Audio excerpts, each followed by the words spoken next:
આપણે વાત થઈ કે લોન લેવાથી કમર દુખતી હોય, લગ્ન થવા પછી પ્રેશર વધવાથી કે કામનો લોડ વધવાથી કમરનો દુખાવો અને સાયટિકા આવતું હોય છે.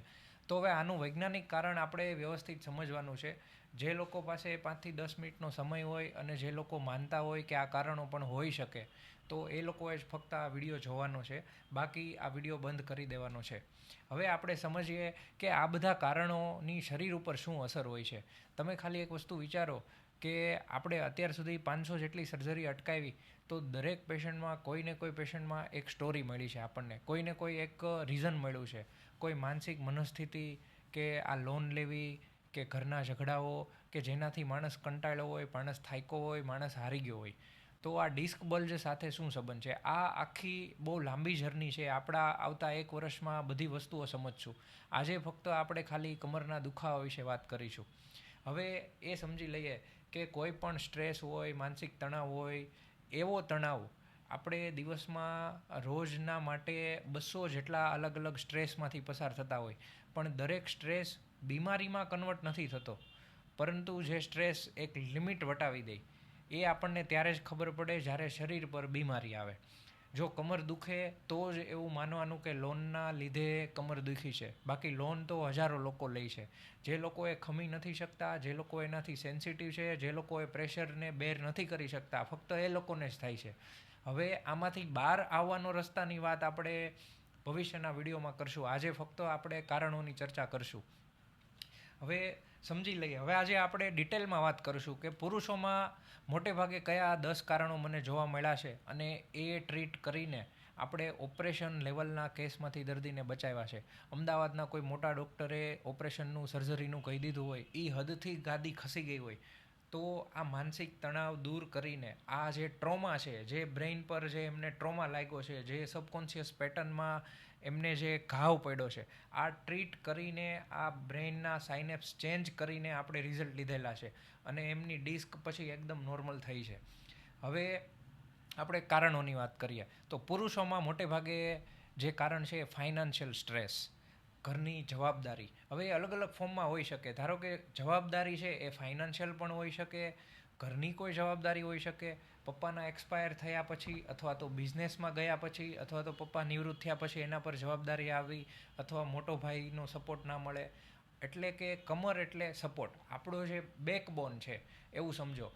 આપણે ઊભા રહીએ ત્યારે આપણો વજન સૌથી વધારે કોણ ઉપાડે? આપણી કમર. સૌથી વધારે સ્ટેબિલિટી, સૌથી વધારે બેલેન્સ આપણને કોણ આપશે? આપણી કમર. તો લાઈફમાં સેમ, જ્યારે બેલેન્સ ખોરવાશે, જ્યારે આપણી સ્ટેબિલિટી ખોરવાશે, જ્યારે આપણો સપોર્ટ ખોરવાશે, ત્યારે આ વસ્તુ થશે. તો દરેકની લાઈફ સિચ્યુએશન અલગ અલગ હોઈ શકે, પણ એ ક્યાંક ને ક્યાંક એમને સપોર્ટની જરૂર છે, એ વાત ફાઇનલ છે. હવે સ્ટેબિલિટીની વાત ફિમેલમાં કરીએ, કે જે લોકો મેરિડ ફિમેલ છે, એ લોકો એમનું પોતાનું ઘર મૂકીને આવ્યા હોય, એમને સમજવામાં ના આવે. એમનું બેઝિક ફાઉન્ડેશન એવું હોય. વિચાર કરો તમે કે 20 વર્ષની છોકરી થાય ત્યાં સુધી એમને કોઈ ખીજાયું ના હોય, એમને કોઈ આવા હાર્ડ હર્ડલ્સમાંથી પસાર થવાનું ના થયું હોય, એમને સમજ્યા હોય, એમની જરૂરિયાતો, એમની ઈચ્છાઓ પૂરી કરવામાં આવી હોય. ત્યારબાદ અચાનકથી લગ્ન પછી એમની ઈચ્છાઓ દબાવી દેવામાં આવે, જોબ ના કરવા મળે. જોબ તો ઘણાને કરવા નથી મળતી, બધાને ગાદી ખસી જાય પણ નહીં. પણ જેના માટે એ ખૂબ જરૂરી હોય, સર્વાઈવલ માટે, અસ્તિત્વને ટકાવી રાખવા માટે જરૂરી વસ્તુ ના મળે, ત્યારે અને ત્યારે જ ગાદી ખસી શકે.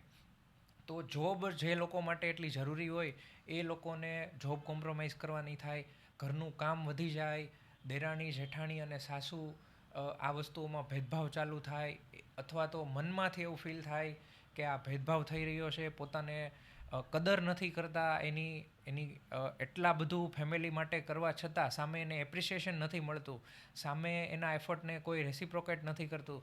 તો આ બધા કારણો સ્ત્રીને અંદરથી તોડી નાખે છે. પછી ફિમેલની એજ વધતી જાય. આપણે વાત કરીએ કે 45 અને 50 યર્સની એજની વાત કરીએ, તો 45થી 50 વર્ષની ફિમેલમાં આપણે મુખ્યત્વે કારણ જોઈએ તો મેઇન કારણ એ છે, ધારો કે બાળકો એના કહ્યામાં ના હોય, બાળકો વિદેશ જતા રહ્યા હોય, બાળકોનો પ્રેમ એમના માટે સપોર્ટ હોય, મારું બાળક એવું કરીને લાઈફ ટાઈમ પ્રાઉડ લીધું હોય, અને એ જ બાળક એમની વાત ના માને, ત્યારે એ વસ્તુ એને સેલ્ફ ડિવેલ્યુએશન, એટલે કે આ કમરનો જે કોન્ફ્લિક્ટ છે, એની કોર વેલ્યુ છે, સ્પાઇન એટલે કોર વેલ્યુ, એને અંદરથી તોડી નાખે. એટલા માટે એ એક રીઝન હોઈ શકે. સેમ પુરુષોમાં પણ એવી રીતે હોઈ શકે કે દીકરાની વહુ આવે પછી એનું સ્વમાન ખોવાઈ જાય, એની જે સ્ટેબિલિટી અને જે આધારસ્તંભ હતું, જે એનું પ્રાઇડ હતું, કે જે વટ હતો, જે સ્વમાન હતું, કે જેનાથી જીવતા હતા, એ હવે દીકરાની વહુ આવવાથી એને કોમ્પ્રોમાઇઝ કરવાનું થાય.